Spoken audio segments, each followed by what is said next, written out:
whatever players are available are in my jurisdiction, and the players in the locker room, I don't have anything to say about them. So I like that. No, I thought that was the right answer, because you're trying to get away from chippiness, attitude, all that sort of thing. You can play with edge. There's nothing wrong with playing with some edge and some intensity, but you have to play smart.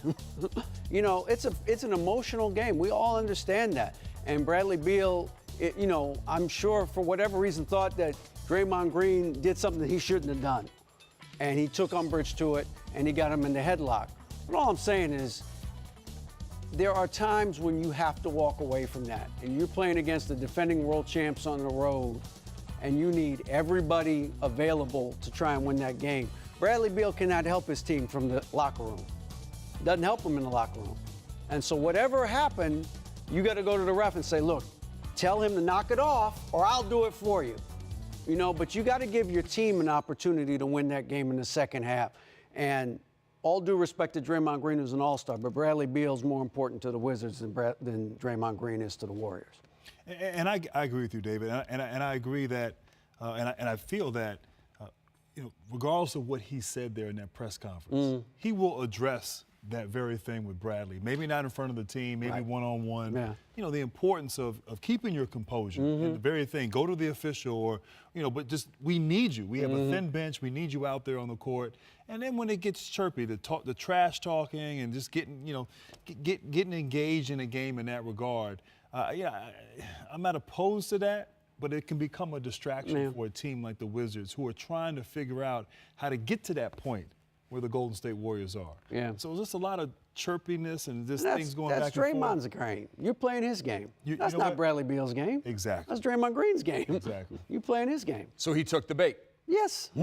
He did. He took the bait, and he got the gate. Now, we saw Markieff Morris, as that play was happening, he was already off the bench in the corner, kind of on the, where the baseline and sideline intersect. And so then he immediately came out on the court to try to help, separate and be peacemaker, whatever the case may be. But he clearly left the bench during an altercation. Right. And so he's got the... Trying to see here. Markieff is over there to the left. He's got kind of a dark blue jacket on. He's on the floor. And then there's another Wizard right there. I believe that's Carrick Felix. Right.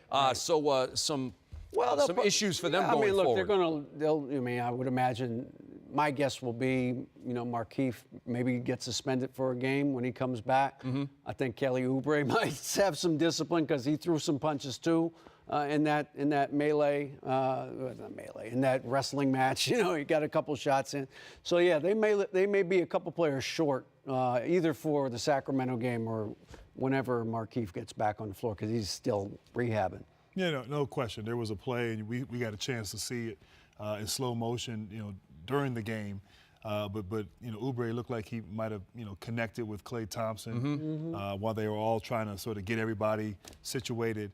And then a couple of guys there for the Wizards leaving the bench. And anytime there's any kind of altercation, usually assistant coaches. Right, they're the get-back coaches. They're the get-back. Everybody stay because there's really a zero tolerance. If you cross over that line, you get a minimum of 1 game suspension. So I would imagine as the league sort of goes through and reviews what happened, this altercation, they'll probably have some penalties for some of the Wizards. Now, to the defense of the assistant coaches for the Wizards, or all the coaches for the Wizards, Markieff was already, he had already gone loose. They didn't have a chance to get him back. He was already, as I said, on the baseline, and then he was on the court as they were hugged up. Right. So the assistant coaches didn't even have an opportunity to sort of snag him and keep him there. Yeah, no, it's hard to do. You're in the middle of something, and all hell's breaking loose on the floor.